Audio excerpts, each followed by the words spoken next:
Dans la région du Xinjiang, dans le nord-ouest de la Chine, une mère de famille dit avoir été sommée de se rendre au poste de police du coin. Zumrat Dawood, une membre de la minorité musulmane ouïghour, affirme avoir été menottée et cagoulée. Elle dit avoir fait un trajet d'1 heure dans un véhicule sans savoir où on l'emmenait. Ils m'ont mise dans l'auto. Je pensais qu'ils allaient m'emmener sur une montagne et me tirer dans le dos. Elle dit avoir été enfermée pendant des mois dans un camp d'internement comme celui-ci, à l'insu de son époux et de ses enfants. Selon les Nations unies, plus d'1 million d'Ouïghours ont été internés dans de tels camps. La Chine nie qu'il s'agit de camps d'internement.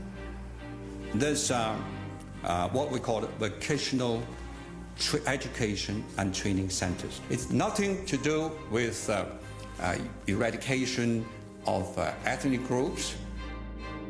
Mais une fuite de documents confidentiels du gouvernement chinois, obtenue par le Consortium international des journalistes d'enquête, dévoile les plans secrets de Pékin, un vaste système de détention pour l'endoctrinement d'un peuple minoritaire.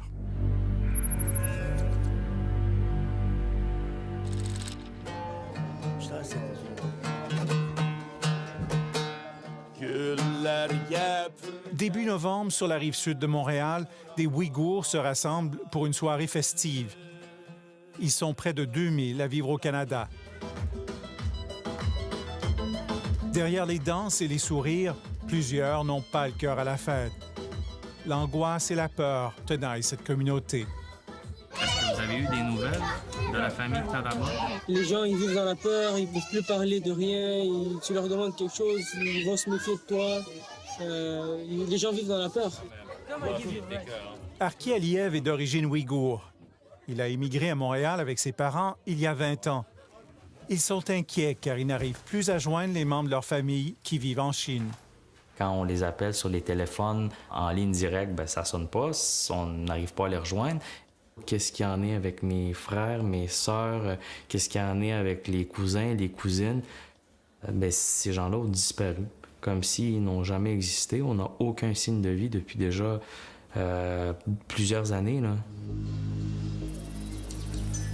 Plus de 10 millions d'Ouïghours vivent dans la région de Xinjiang, dans l'extrême nord-ouest de la Chine. Cette région, riche en pétrole et en ressources minières, est stratégique pour la Chine pour assurer son approvisionnement énergétique et pour établir de nouvelles voies commerciales vers l'Occident. Les Ouïghours sont une minorité turcophone et musulmane, depuis longtemps victime de discrimination aux mains de la majorité chinoise Han. Les tensions entre les deux groupes ethniques ont mené à des émeutes et des attentats commis par des Ouïghours. Pékin a réagi avec force. Au nom de la lutte contre le séparatisme et le terrorisme, les autorités chinoises ont rendu illégales de nombreuses pratiques religieuses. Les prénoms comme Mohamed ou Fatima sont interdits pour les nouveau-nés. Même le port de la barbe est proscrit. La langue ouïghour est interdite dans les écoles. La Chine et la politique chinoise essayent d'éliminer les Ouïghours et leur religion. Donc, écoutez, tout simplement pour complètement leur effacer la culture ouïghour, la culture musulmane. Pékin cherche à assimiler les Ouïghours au sein de la culture chinoise dominante, selon la professeure Vanessa Frankville. Donc l'idée aujourd'hui, si on suit le discours chinois, c'est que pour stabiliser la région, il faut éduquer, neutraliser une certaine partie de la population. Et donc cette population, elle est majoritairement ouïghour. En 2016, la répression s'est accrue de façon marquée avec la mise en place d'un redoutable appareil de surveillance. Les caméras sont partout. Des applications espionnent le contenu des téléphones cellulaires et grâce à l'intelligence artificielle, les policiers analysent toutes ces données pour suivre à la trace une population entière.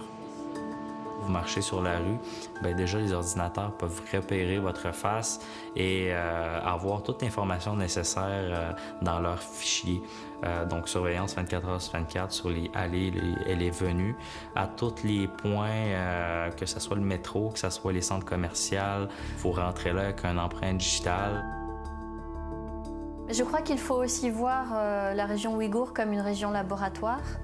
On est en train de mettre en place une société dystopique à la George Orwell. Grâce aux données recueillies par l'appareil de surveillance, les policiers ont ciblé des centaines de milliers de Ouïghours et dans bien des cas, on les a appréhendés pour avoir posé des gestes anodins associés à des pratiques religieuses, selon Vanessa Frankville. Dans cette liste, vous avez à la fois le jeûne, la prière, le refus de boire de l'alcool, le refus de fumer des cigarettes, mais vous avez aussi le fait d'avoir installé un VPN sur votre téléphone ou WhatsApp pour communiquer avec votre famille à l'étranger. Une fois arrêtés, les Ouïghours sont envoyés dans des camps d'internement pour les reprogrammer. Ils doivent abandonner leurs pratiques religieuses et effectuer des travaux manuels. Selon l'ONU, plus d'1 million d'entre eux ont été internés. C'est plus de 10 % de leur population. La Chine nie catégoriquement mener une campagne de répression contre les membres de cette minorité ethnique. In Xinjiang, religious freedom is fully respected. Please sit down. I'll answer your question. Okay, thank you. Lorsque confronté par nos collègues de la BBC la semaine dernière, l'ambassadeur de Chine à Londres a affirmé que les camps ne sont que de simples écoles de métier pour des jeunes qui auraient commis des fautes mineures. There's no so-called labor camps, as you described. There's what we call vocational education and training centers. They are there for the prevention of a terrorist. Mais les documents secrets obtenus par le Consortium international des journalistes d'enquête confirment qu'il s'agit bel et bien de camps de détention extrajudiciaires. Ce document confidentiel, datant de 2017, signé et approuvé par le numéro 2 du Parti communiste au Xinjiang, Zhu Hailun, dévoile les directives pour améliorer le fonctionnement de ces camps. On y parle entre autres de l'importance de prévenir les évasions en améliorant les tours de guet et en verrouillant les portes des dortoirs et des corridors à double tour. Les responsables des camps sont sommés de contrôler les activités des détenus pour empêcher les évasions pendant les classes, les repas, les pauses toilettes et les douches. On y décrit les méthodes d'endoctrinement où l'on évalue par un système de pointage la transformation idéologique des détenus et leur respect de la discipline. Nous avons montré ces documents à Vanessa Frankville. Ça révèle une toute autre réalité que ce que la Chine veut nous faire croire, et ça révèle un écart important entre ce qu'il se passe de façon officielle dans les documents qui sont partagés entre les fonctionnaires et ce qui est distribué aux audiences internationales.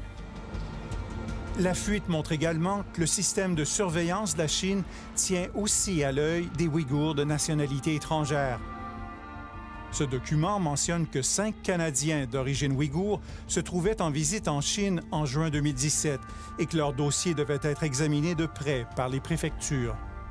Donc ça veut dire qu'il y avait déjà une surveillance importante sur les Ouïghours à l'étranger, ce qui est déjà quelque part inquiétant parce que ce sont des citoyens non chinois, c'est des citoyens canadiens, turcs. L'ambassadeur de Chine à Londres rejette la véracité de documents qui laisseraient entendre que la Chine a mis sur pied des camps d'internement. I'm telling you what the document, so-called document you're talking about is a pure fabrications. Don't listen to fake news. Don't listen to fabrications.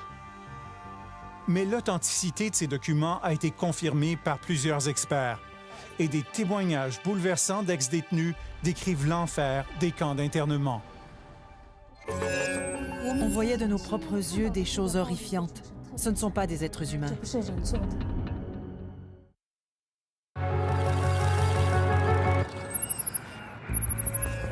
À des milliers de kilomètres de la Chine, un jeune diplômé de la faculté de droit de l'Université de la Colombie-Britannique a décidé de mener sa propre enquête pour dénombrer les mystérieux camps d'internement dans son pays d'origine. Armé d'un simple ordinateur portable, il a découvert sur des sites officiels chinois des appels d'offres liés à la construction des camps.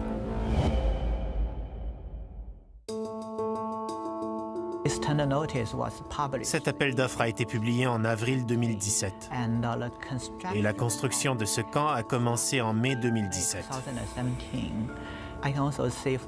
On voit des miradors sur les images satellites. À partir des ombrages, on voit qu'il s'agit de miradors comme dans une prison. Il y en a 4 ici. Les images satellites révèlent aussi l'installation de clôtures et de barbelés. Il s'agit d'un vaste projet. Presque toutes les villes du Xinjiang ont un camp de ce genre. Il dit d'avoir trouvé jusqu'à maintenant environ une centaine de camps d'internement dont il publie les détails sur Internet, ce qui ne fait pas l'affaire des autorités chinoises. Ma recherche me met dans une situation très difficile, mais je me considère chanceux si je me compare à mes amis ouïghours. Je suis chinois de la majorité Han. Je ne risque pas ma vie en m'exprimant ici. La publication de preuves irréfutables, comme ces images satellites, ont forcé les autorités chinoises à changer leur discours et à admettre l'existence des camps. On est passé de « cela n'existe pas » à « oui, cela existe » jusqu'à « et d'ailleurs, c'est très très bien, suivez notre modèle », puisqu'aujourd'hui, la Chine vante ces écoles comme des modèles pour le reste du monde. La Chine a même invité des journalistes et des experts étrangers à visiter quelques-uns des camps. En août dernier, l'historien canado-albanais Olsi Yazezi a participé à une de ces visites guidées. Il a tourné ses images avec son téléphone.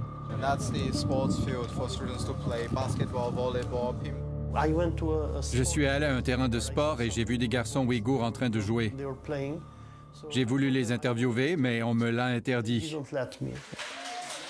On leur montre des jeunes qui semblent s'amuser, mais en vérité, tout est soigneusement orchestré.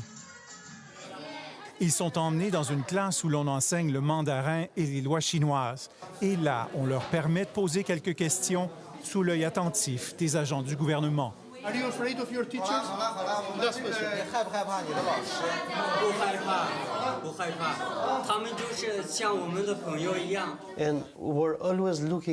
Ils étaient toujours en train de regarder leurs profs pour s'assurer qu'ils répondaient correctement. J'ai enfin décidé de les questionner. Je leur ai demandé leur nom et pourquoi ils étaient là. What is her mistake? Why she ended up here?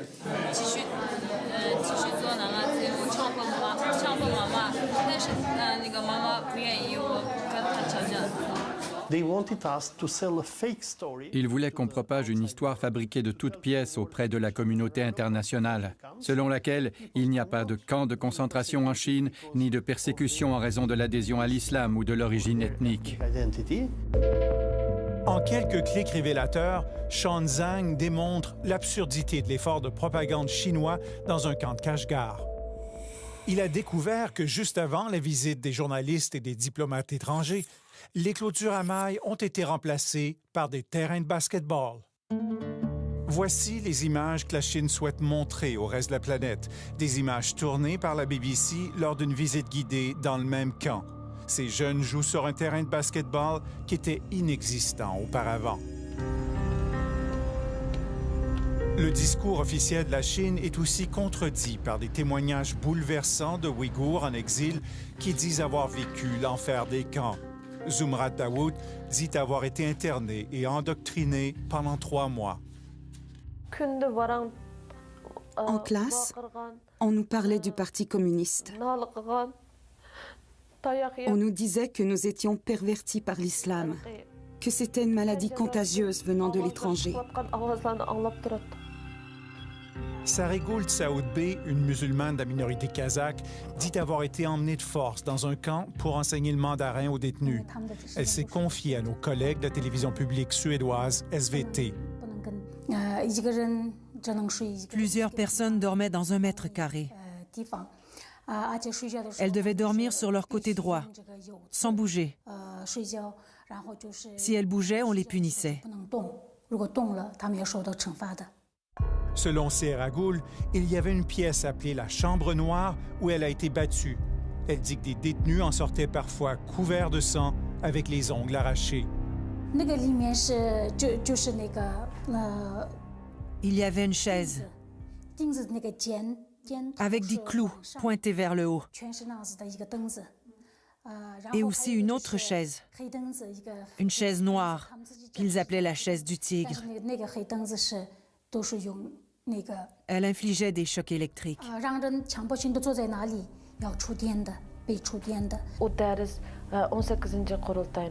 Tous les soirs, nous pouvions entendre des gens crier.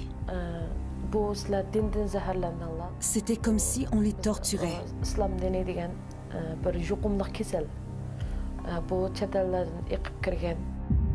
Selon Seragoul, les femmes internées étaient régulièrement agressées par les policiers. Un souvenir la hante, un viol qui aurait été commis devant les détenus. C'était horrifiant. Ils avaient rassemblé plus d'une centaine de personnes. Et ils ont pris une jeune femme dans la vingtaine.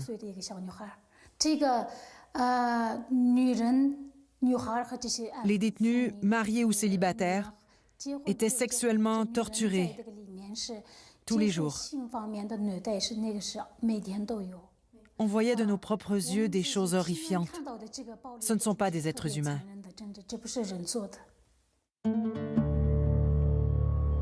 Malgré l'attention croissante à ce qui se passe au Xinjiang, la Chine semble malgré tout déterminée à poursuivre son programme de détention et d'assimilation forcée. La réaction de la communauté internationale est trop timide, croit Vanessa Frankville. Je crois que la diplomatie discrète, comme on l'appelle, ne fonctionne pas, n'a pas fait ses preuves, et qu'aujourd'hui, elle est même complice de ce qui se passe.